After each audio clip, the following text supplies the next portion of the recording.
The trauma team called his time of death at 3:04 a.m. They walked away. I didn't. I was just the janitor, but I pressed my cracked, bleeding hands into the open wound on his chest, desperate to stop the flow. My blood mixed with his. And he didn't just wake up. He threw 3 doctors through a glass wall, grabbed my throat, and snarled the only word that mattered. Mine. Chapter 1. Death didn't scream. It beeped. A flat, monotone drone sliced through the freezing air of Trauma Bay 4. My knuckles turned white around the grey mop handle, mimicking the bone-pale skin of the corpse on the table. The doctor peeled off his latex gloves. The wet snap echoed off the tile. Time of death, 3:14 a.m. I kept scrubbing. Back and forth, back and forth. Ammonia and the copper tang of old blood flooded my nose. The stink of my life. The nurses stripped off their gowns, tossing them into the biohazard bin with heavy, wet thuds. They discussed coffee orders. They discussed overtime. They ignored the man cooling under the harsh halogens. And they ignored me. I existed as a ghost in oversized scrubs, furniture, the janitor erasing red footprints so the next tragedy could roll onto a clean floor. Invisibility was safer. Small meant unbroken. The charge nurse didn't even look up from her clipboard. Get this mess cleaned up, Hart. We have a multi-car pileup. 10 minutes out. Yes, ma'am. The heavy swing doors whooshed shut. Silence rushed in, broken only by the hum of cooling fans and the drip of a faucet. I moved closer to the table. He didn't look like a victim. Even dead, he looked like a weapon. Shoulders broad as a mountain range stretched under the bloody tatters of a silk shirt that cost more than my year's rent. But his chest was a ruin. A jagged, ugly crater where a heart should beat. Fear should have sent me running. Instead, I parked the squeaking bucket. His face was carved granite, jaw locked tight in pain. Heavy stubble shadowed his cheeks. A warrior who lost a war he never expected to fight. I reached for the metal chart holder, dangling off the mattress edge. The metal snagged on his torn shirt. I tugged. It held fast. I pulled harder. Snap. Rusty metal sliced across the back of my hand. The sting hit instantly. My skin, dry and cracked from cheap soap, split wide open. A single heavy drop of crimson welled up on my knuckle. Gravity took it. It fell, slow, heavy, right into the open wound in the dead man's chest. The air in the room shifted. Thickness pressed against my eardrums. The pressure of a thunderstorm about to break. The monitors flickered. My heart hammered against my ribs, a trapped bird desperate for the sky. The blood, my blood, didn't sit on the wound. It vanished, soaked into him like rain hitting a drought-starved desert. Thump. A single wet beat. Loud. The flat green line on the monitor jumped. Thump, thump. His chest heaved. A ragged, desperate gasp tore through the room, sounding less like a breath and more like a growl from the bottom of a cave. I spun on my heel.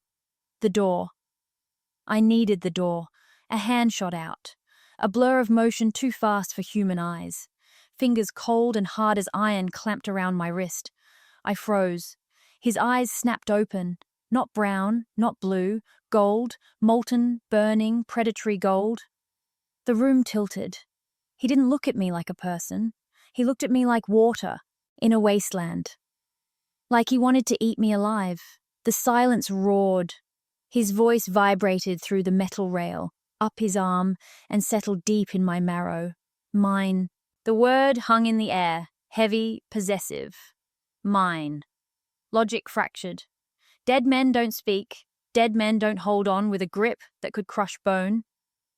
But the cold in his fingers vanished. Heat, searing furnace-level heat, flooded from his palm into my wrist, racing up my arm like liquid fire. I yanked back. Let go. You're hurting me. His grip tightened. He pulled. I stumbled forward, hips slamming against the metal rail with a hollow clang. Inches separated us.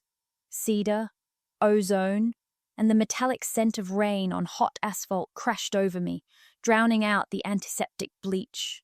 He inhaled, a deep, shuddering breath that pulled in the scent of my terror and the blood on my hand. His golden irises dilated. Black pupils swallowed the gold, turning his eyes into voids of pure hunger. You. His voice sounded like gravel grinding in a mixer.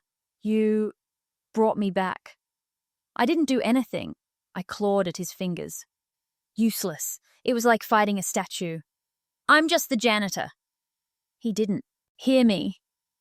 His gaze dropped to my hand, to the cut on my knuckle. Blood still welled there, red and bright. He moved. No hesitation, no permission. He lifted my hand. He pressed his lips to the cut. A shockwave rattled my teeth. His tongue, hot and rough as a cat's, dragged over the split skin. Electricity slammed through my body, not pain. Connection, a hook sinking into my navel, yanking me toward him. A memory of a song I'd never heard. The heart monitor screamed. Beep, beep, beep, beep. Too fast, too strong. The trauma bay doors burst open. We have a rhythm. Footsteps thundered against the linoleum. Doctor, he's back. The spell shattered. Chaos flooded the room. His grip on my wrist loosened just a fraction. I ripped my hand away. I grabbed the mop bucket and backed up. My spine hit the wall. The cold plaster seeped through my scrub top, but it didn't cool the burning spot on my hand. He roared, a snarl of pure animal rage at the loss of contact. Sedate him! The doctor yelled. Get the restraints!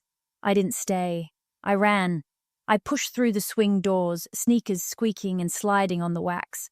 I sprinted until my lungs burned and the break room door locked behind me. I stared at my hand.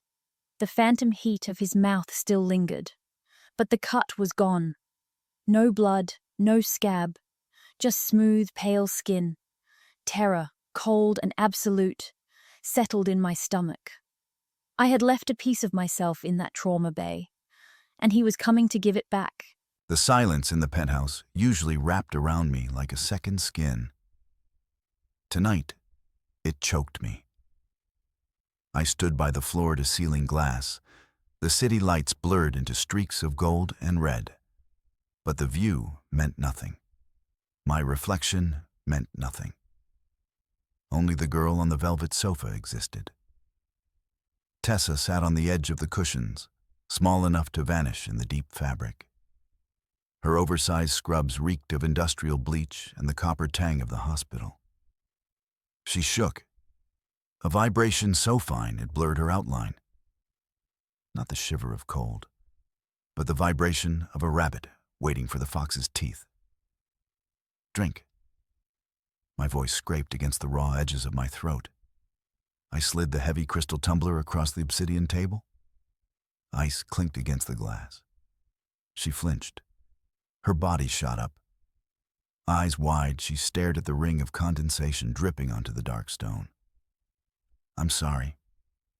Her voice was a ghost of a sound. I made a mess. I'll clean it. She dug into her pockets. A crumpled gray rag emerged, bringing the scent of ammonia and poverty into the air-conditioned luxury. She lunged for the coaster. She scrubbed. Friction hissed against the stone.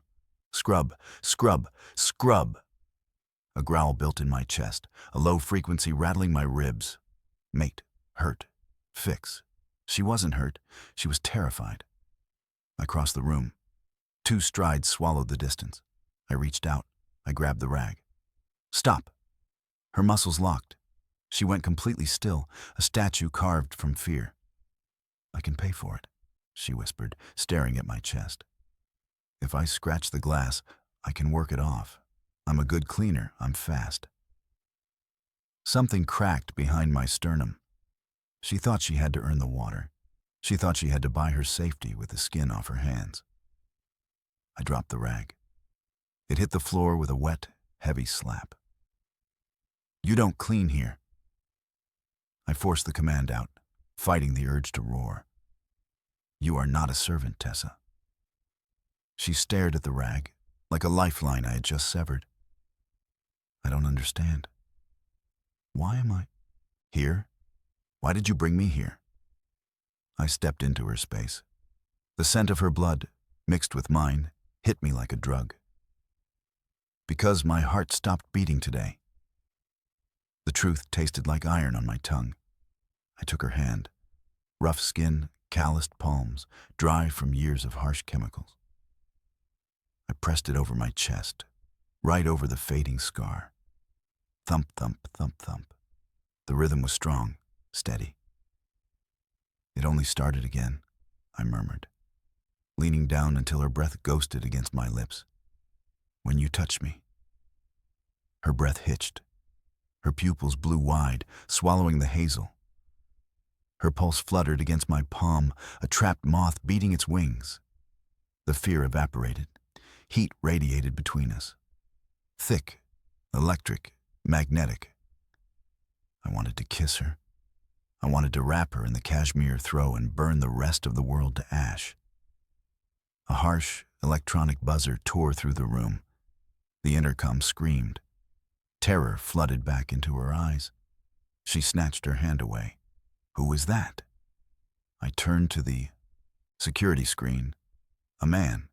Cheap suit, slick smile, dead eyes. A snarl ripped from my throat.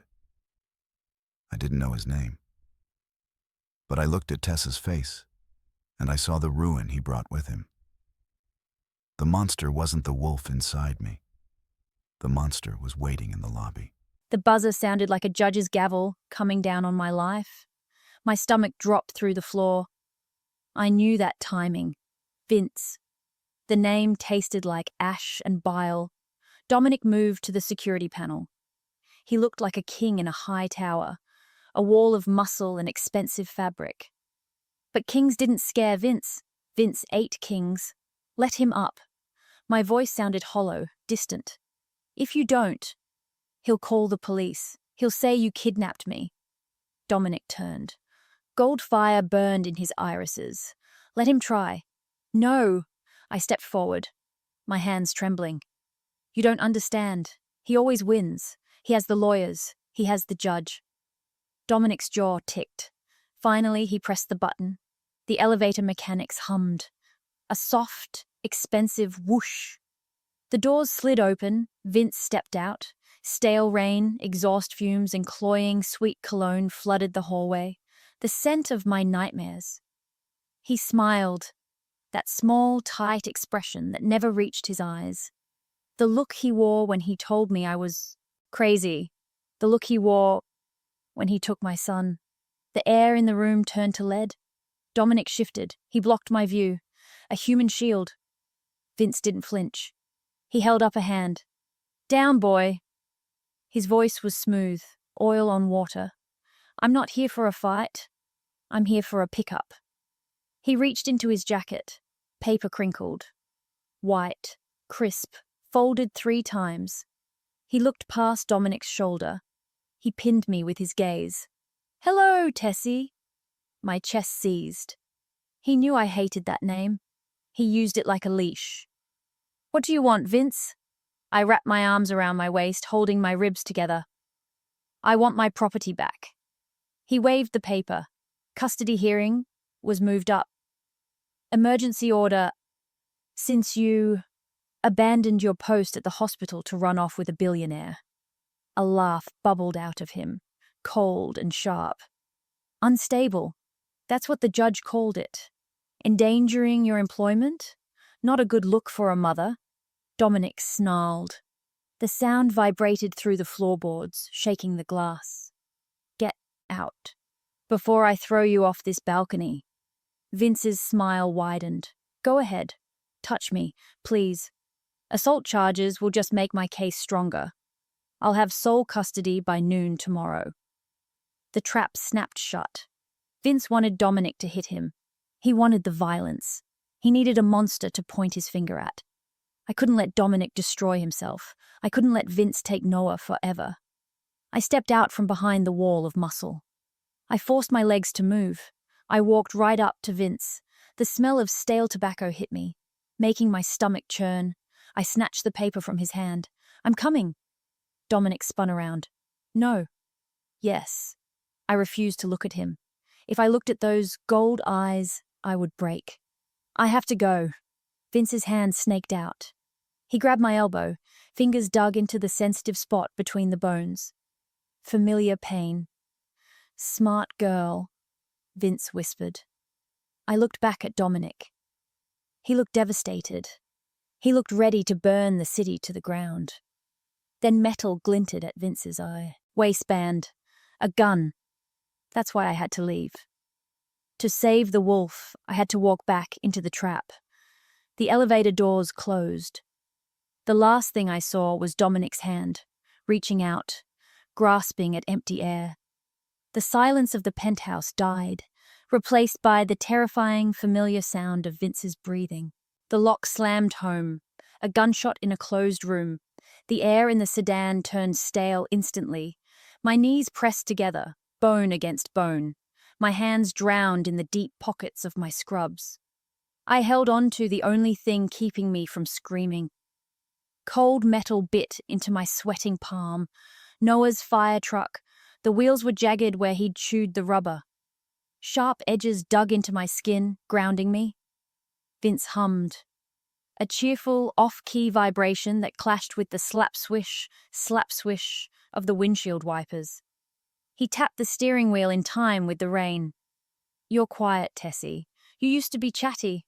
Before you got difficult." I didn't answer. I stared through the glass.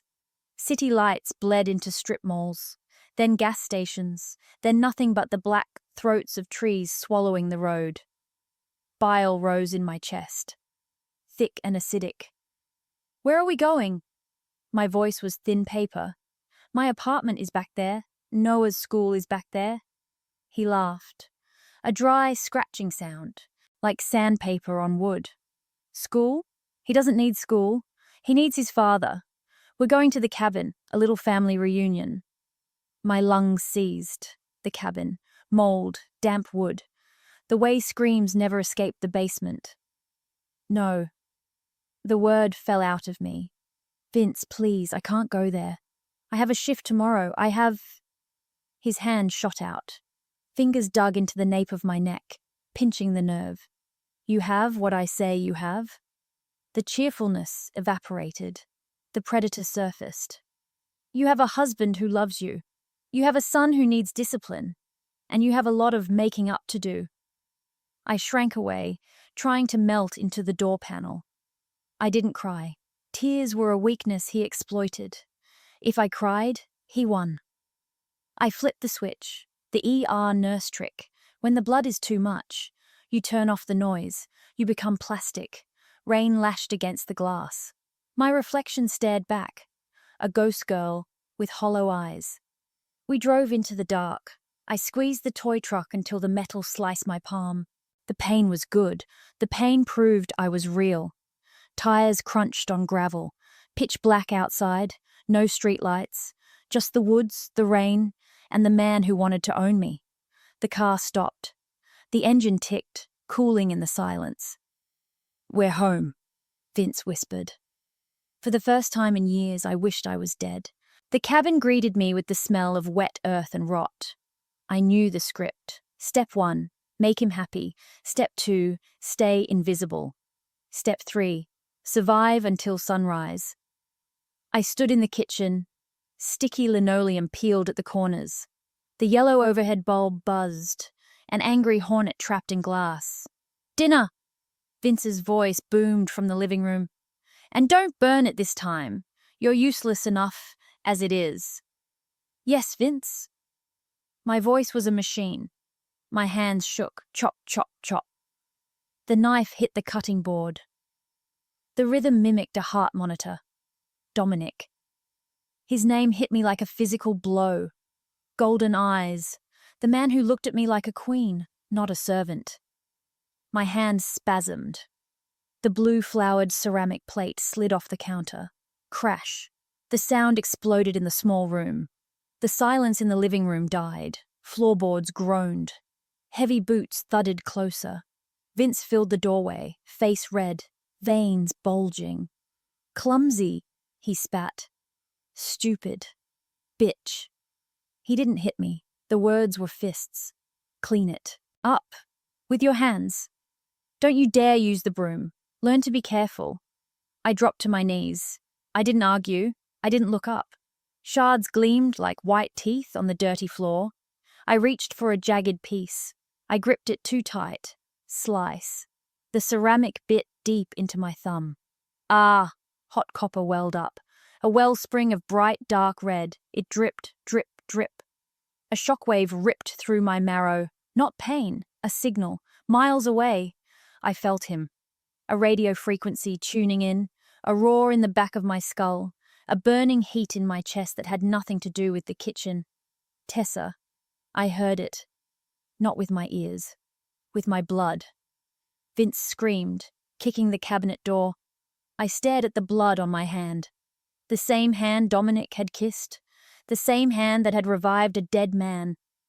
Something inside me shifted. The plastic shell shattered. I wasn't just a janitor.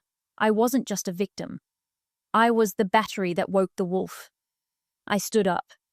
I still held the bloody shard of glass. A weapon.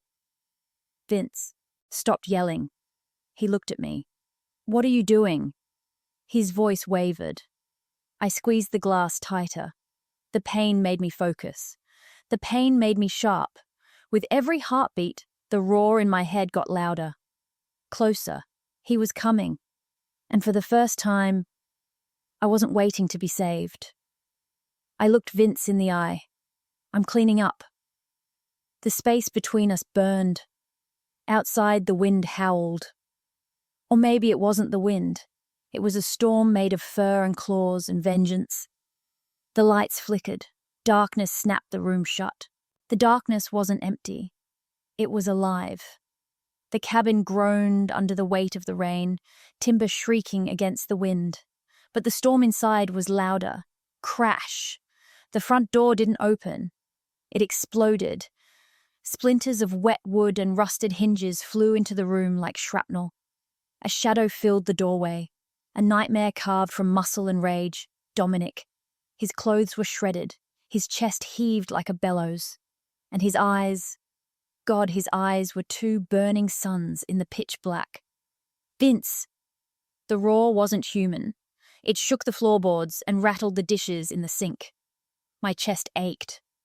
He came. He actually came for the janitor. Vince laughed. He stood by the fireplace, calm, too calm. He held a small black box in his hand, a garage door opener. Right on time, Mutt. He pressed the button. Screech!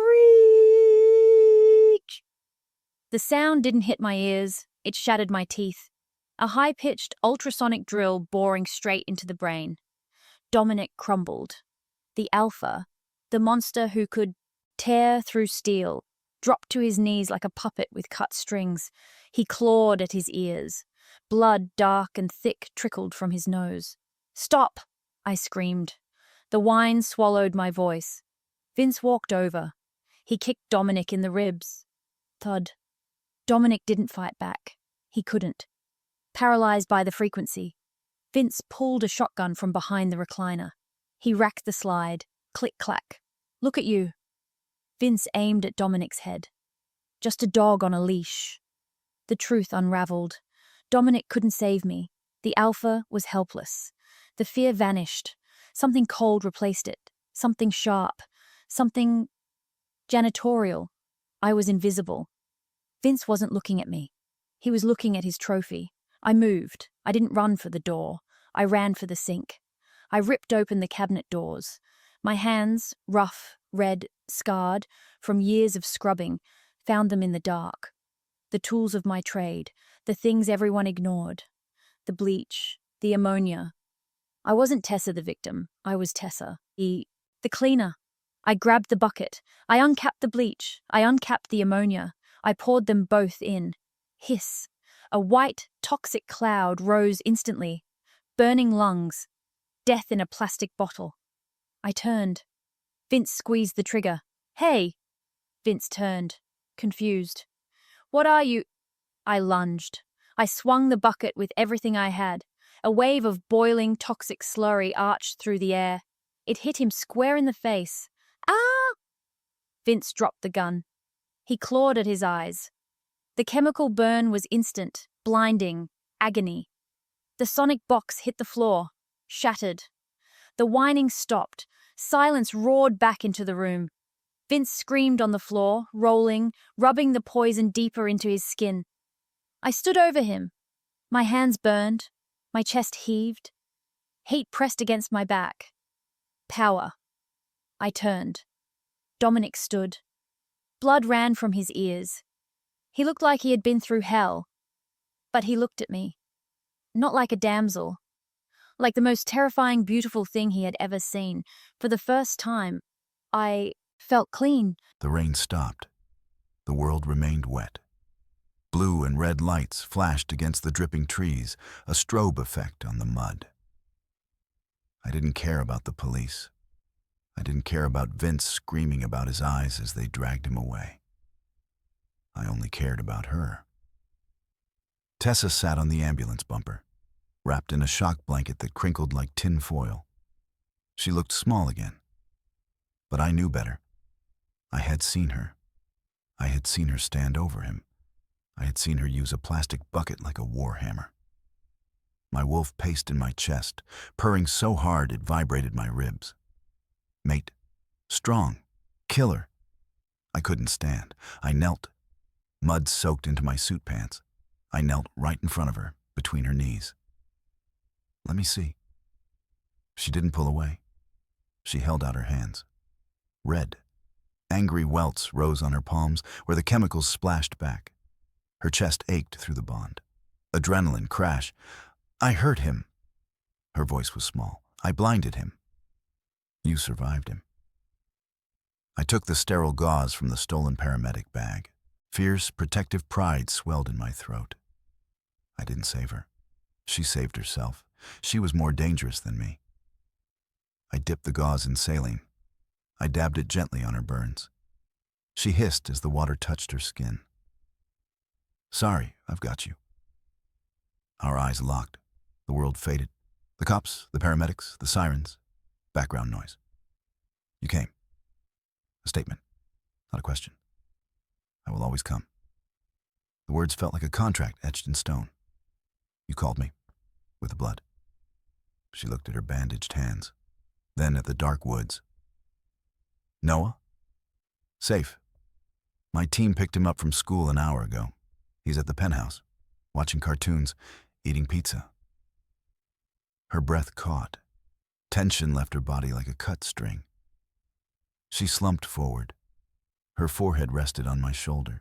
She smelled like rain, like chemicals, and underneath it all, like home. I wrapped my arms around her. I didn't squeeze. I held her like glass that had been glued back together, fragile, but sharp enough to cut. She felt it, etched in fire. We were both broken things, but broken pieces fit together. Tessa, I whispered into her hair. Yeah, you're hired. A beat later, she laughed, a wet, shaky sound, but real. The moon broke through the clouds. I picked her up. I carried her toward the car. Not because she couldn't walk, because I needed to carry her. As we left the nightmare in the rearview mirror, I knew one thing for sure. The janitor hadn't just cleaned up the mess. She had claimed the king. The elevator chimed, soft, civilized. The doors slid open, revealing the heavy, insulated silence of the penthouse. My adrenaline crashed, leaving me hollow. I wasn't the warrior who blinded a man with bleach anymore. I was just Tessa, exhausted, shaking, wrapped in a ruined coat that reeked of wet dog, ozone, and the chemical sting of my own fight. I scanned the corners, seeking threats, seeking him. Noah? The name scraped up my throat like sandpaper. Dominic's grip on my fingers was a vice, the only anchor keeping me upright. In the den. His voice was a low rumble against my ear. My head of security is watching Paw Patrol with him. My knees gave out. I didn't hit the floor. Dominic scooped me up, crushing me against the hard wall of his chest. I buried my face in his neck. Rain, musk, power. I breathed him in until my lungs burned. He carried me down the hall. The art on the walls blurred. The city lights smeared into streaks. Only the door at the end of the hall mattered. He pushed it open with his shoulder. Blue light flickered from the massive TV. A mountain of a man in a suit sat stiffly on the leather sofa. And curled next to him, thumb in his mouth, Noah. Ribs cracked inside my chest. A physical, hot expansion of the heart. He's okay. Tears came hot and fast, unstoppable. He's okay. Dominic set me down. I stumbled to the carpet. I fell to my knees beside the couch, my fingers tangled in Noah's hair. Soft, warm, alive. The knot of terror in my stomach unspooled. Vince lost. The law lost. We won. A heavy hand settled on my shoulder. Heat radiated through the fabric. I looked up. Dominic wasn't looking at Noah. He was staring at me. His face was stone, but his irises were liquid gold. I told you. The vibration traveled through the floorboards and into my knees. I protect what is mine. For the first time in my life, I believed a man. Steam turned the mirrors into white fog. Lavender and bergamot choked the air, scents that didn't belong on a woman reeking of industrial ammonia and cold fear. Tessa perched on the edge of the marbled tub. Mud stained her oversized scrubs. Chemical residue crusted on her skin. She looked small, fragile. But then I remembered the look in her eyes when she swung that bucket. She wasn't fragile. She was steel wrapped in silk. Tessa, I kept my voice soft. She looked up, red-rimmed eyes, dark circles bruising the skin beneath her lashes. I can't. She stared at the pristine water. I'll dirty it. I'm filthy. She wasn't talking about mud. She was talking about worth. She didn't think she deserved to be clean. My wolf paced behind my ribs. Comfort, claim, heal. I walked over. I knelt on the cold tile. I reached for the hem of her scrub top. Arms up. She hesitated. Then she lifted her arms. I pulled the shirt over her head. Breath left my lungs. Not just tonight's bruises. Not just the red chemical burns on her hands. A map of history. Faint white lines across her ribs. A jagged crater on her shoulder. Vince. White-hot rage flooded my veins. I wanted to burn the world. I wanted to tear him apart until there was nothing left to bury. She shivered. The rage died, strangled by a terrifying need to be soft. I had to be the water, not the fire. I took the sponge. I dipped it in the warm, soapy water. Slowly, I traced the path of her spine. Her breath hitched, shoulders tensed, waiting for the hurt, waiting for the grab. I moved slower. I washed the dirt from her shoulder. I washed the mud from her arm. I washed the chemical burns on her hands, careful as a surgeon. Does it hurt? She shook her head. No, she whispered. It feels warm. She watched me. Her eyes weren't scared anymore. They were wide, wondering. I leaned in. Gravity didn't matter anymore. She was the only force in the room. I pressed my lips to the scar on her shoulder. She gasped, a sharp intake, of air like a plea. I kissed the next scar, and the next, worshipping the ruins. Never again. I whispered the words against her wet skin. A promise, a threat to the universe. She leaned into me. Her wet hand touched my face. Her thumb traced the tension in my jaw. In the steam and the silence, the king stayed on his knees before the queen. The nightmare didn't end when I opened my eyes. It just waited for the sun to come up. I woke in a bed that felt like a cloud, wrapped in sheets that cost more than my life. But the other side of the mattress was cold. Empty. Panic didn't creep in. It slammed into my gut like a jagged shard of glass. Dominic? My whisper died in the heavy air. Voices drifted from the hallway, low, angry, the kind of tone that makes the walls feel thinner. I slid out of bed. My feet hit the plush carpet, sinking deep. I grabbed the first thing I saw, Dominic's dress shirt from the night before, torn at the collar.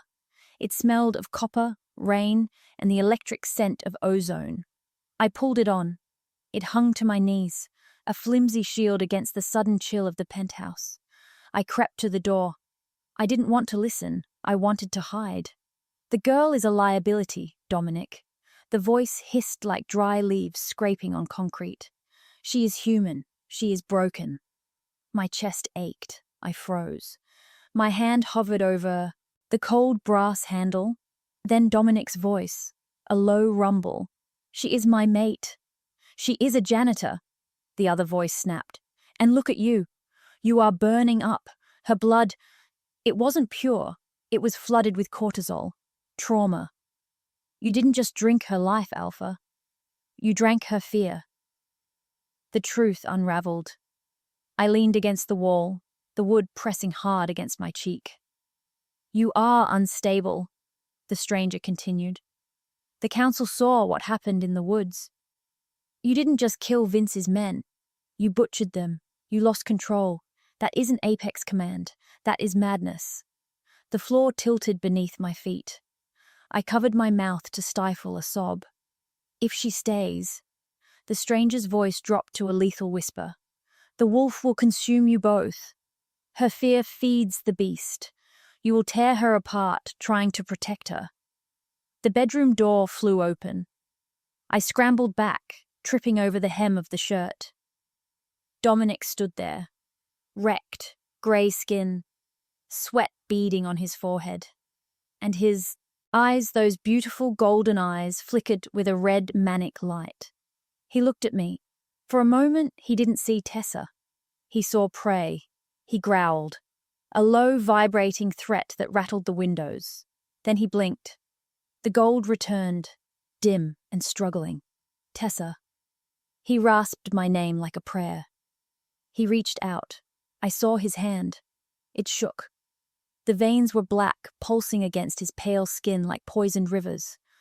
I knew they were right. I wasn't his salvation. I was his sickness. The penthouse felt like a tomb. By the time Dominic fell into a fitful, feverish sleep, the sun was high. But I was stuck in the dark. I stood in the walk-in closet. Silk dresses and designer heels lined the walls. A museum of a life I didn't own. I reached for the black trash bag in the corner. My old clothes, my scrubs, my worn-out sneakers with the hole in the toe. I stripped off the silk shirt. I pulled on the scrubs, scratchy cotton against my skin. The smell of stale bleach. They fit. They fit the person I really was. Not a queen, not a mate, just a cleaner. I looked at Noah. He slept on the velvet chaise lounge, clutching a new teddy bear. He looked safe. He looked happy. I made the choice. The choice that ripped my heart out of my chest and stomped on it. I couldn't drag Noah back to the invisible life. I couldn't drag him back to poverty just because I was broken. Dominic would protect him. The wolf loved the boy. It was me the wolf couldn't handle. I grabbed a piece of heavy, cream-colored stationery from the vanity. I didn't write a letter.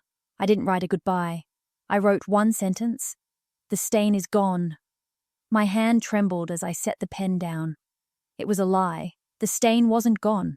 The stain was me. The door clicked. I froze. Not Dominic. The man from the hallway, the elder. He filled the doorway, leaning on a cane of polished black wood. Eyes like a hawk. He looked at my scrubs. He looked at the bag. He nodded. He didn't try to stop me. He opened the door wider. The tears finally fell, hot and silent. He wanted me to go. They all did. I walked past him. I walked down the long marble hallway. My sneakers squeaked, squeak, squeak, the sound of my life walking away from the only magic I had ever known. I paused at the elevator. I looked back at the bedroom door. I felt him. I felt the bond stretching, pulling, screaming at me to stop. Mate. Stay. Mine. I stepped into the elevator.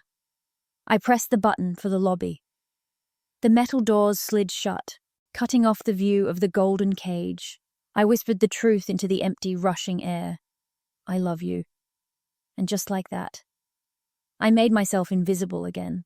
Ammonia used to be my armor. Now it smelled like a lie. 3 days later, the grey zone, St. Jude's Hospital, 2 a.m. I pushed the bucket. The wheels screamed against the linoleum. Screech, screech. The silence pressed against my eardrums, louder than the noise ever was. My hands burned. The chemical welts from the cabin were healing, turning into pink, shiny scars that throbbed under the harsh halogen strips. The charge nurse snapped her fingers. Heart, room 304. Someone threw up. Move it. My throat constricted. Yes, ma'am. I stopped. My voice sounded wrong, too small. I stared at my reflection in the dark nursery window. The woman staring back wasn't the invisible janitor. She was a hollow shell searching for gold in a grey world. The memory of his skin against mine wouldn't fade. I protect what is mine. But I walked away. I left him to save him. The automatic doors at the ER entrance hissed. They didn't slide open. They erupted. Crash. Metal shrieked as the doors were torn off their tracks. The air in the hallway shifted. Static electricity prickled along my arms. The hair on the back of my neck stood up. The smell hit me first. Ozone, rain, and blood. I dropped the mop. It clattered, splashing grey, dirty water onto my sneakers. I ran toward the noise. Chaos reigned. Security guards flew across the waiting room. Chairs overturned, skidding across the wax. In the center of the storm, surrounded by terrified doctors holding sedatives, a monster knelt. His shirt hung in ribbons. His skin was grey, veined with black poison. He thrashed, swiping at the air, fighting an enemy that wasn't there. Dominic. My ribs threatened to snap. He wasn't better. He was dying. He looked worse than the night I met him. Behind the security line stood the elder, the man with the cane, calm, cold. He is too far gone. The elder addressed the terrified doctor. The separation sickness has turned to madness. Euthanize him. Before he kills someone. The truth unraveled. The elder lied. My presence didn't make him sick. My absence did. The invisible girl died right there on the linoleum. I didn't care about the job. I didn't care about the rules. I stepped over the red line. The world was fire. Every breath was broken glass. Every sound was a scream. Cold tiles bit into my knees. I didn't know where I was. I only knew where she wasn't. Tessa. The name ghosted through the static in my head. The bond was severed. An open amputation bleeding me dry. Hold him down. Get the needle. A growl rose in my throat. I swiped. Claws tore through metal, through plastic. I wanted to die. But the wolf wouldn't let me. The wolf wanted to find her. My body failed. Black veins closed in on my heart. Vision blurred. Red, gray, black. A scent cut through the rot. Not medicine, not fear. Bleach, lavender, home. I froze. The security guards paused, batons raised. The doctor with the needle hesitated. A voice sliced the air. Drop it. It wasn't a scream. It was a command. The fire in my veins cooled. She stood there. Scrubs, messy hair, scarred hands. She didn't look at me. She glared at the elder. Her voice trembled with rage. I said, "Drop the needle." The elder sneered. "Get back to your mop, girl. This is a wolf matter." Tessa didn't back down. She stepped closer to the rabid animal, closer to me. The elder stepped in her path. He raised his cane. "You are nothing. You are dirt." Tessa grabbed the cane. She yanked it from his grip and threw it across the room. It hit the wall with a hollow crack. "I am his mate," Her voice rang off the tiles. "And you are in my way." The world tilted around her. She pushed past him. She walked into the kill zone. I reached for her. Claws out. I could hurt her. I could kill her. She didn't flinch. She fell to her knees in the blood and the mess. She took my face in her hands. Heat burned the space between us. "I'm here," she whispered. "I'm not leaving. I'm never leaving." The bond pulsed. The black veins on my arms began to recede. The madness quieted. The red haze lifted. I breathed. I collapsed forward. My forehead rested against her chest. Thump, thump, thump, thump. The only rhythm that mattered. The entire ER watched in silence. The monster was gone. There was only a man, kneeling before a janitor, weeping into her scrub top. Silence pressed down on the ER. It was thick with judgment and the metallic tang of shock. I didn't care. I buried my fingers in his sweat-soaked hair. The fever heat radiating from his skin cooled under my touch, the fire dying down to embers. The elder stepped forward. Without his cane, he looked like a shriveled thing, but his eyes remained sharp as flint. "You have claimed him publicly." His voice was a low scrape against the tiles. "Do you know what that means, girl? You have put a target on your back. Every wolf in the city will know a human holds the alpha's leash." My chin lifted. I scanned the room. The doctors, the nurses, the people who had looked through me like glass for years. Then I locked eyes with the elder. Let them come. I wasn't holding a leash. I was holding a lifeline. Dominic lifted his head. The red haze was gone. Only gold remained, molten, beautiful. He stood. His legs trembled. But he rose like a mountain, recovering its peak. He ignored the elder. He ignored the doctors. His gaze zeroed in on the charge nurse, the woman who had snapped her fingers at me 5 minutes ago. "My mate," Dominic rumbled, the sound vibrating through the metal gurneys, "is finished with her shift." He held out his hand. I took it, my rough, scarred palm against his smooth power. Then he turned to the elder. The air in the room dropped 10 degrees. "Kneel!" It wasn't a word. It was the apex command. Thud. The elder's knees hit the linoleum. Then the security guards. Then the doctors. Biology overrode logic. The power in his voice forced the instinctual submission of every living thing in the room. Except me. I was the only one standing. I wasn't invisible. I was the only one he saw. We walked out the destroyed sliding doors. The night air hit my face, cold and sharp. We left the kneeling world behind us. The war wasn't over, but Dominic squeezed my hand.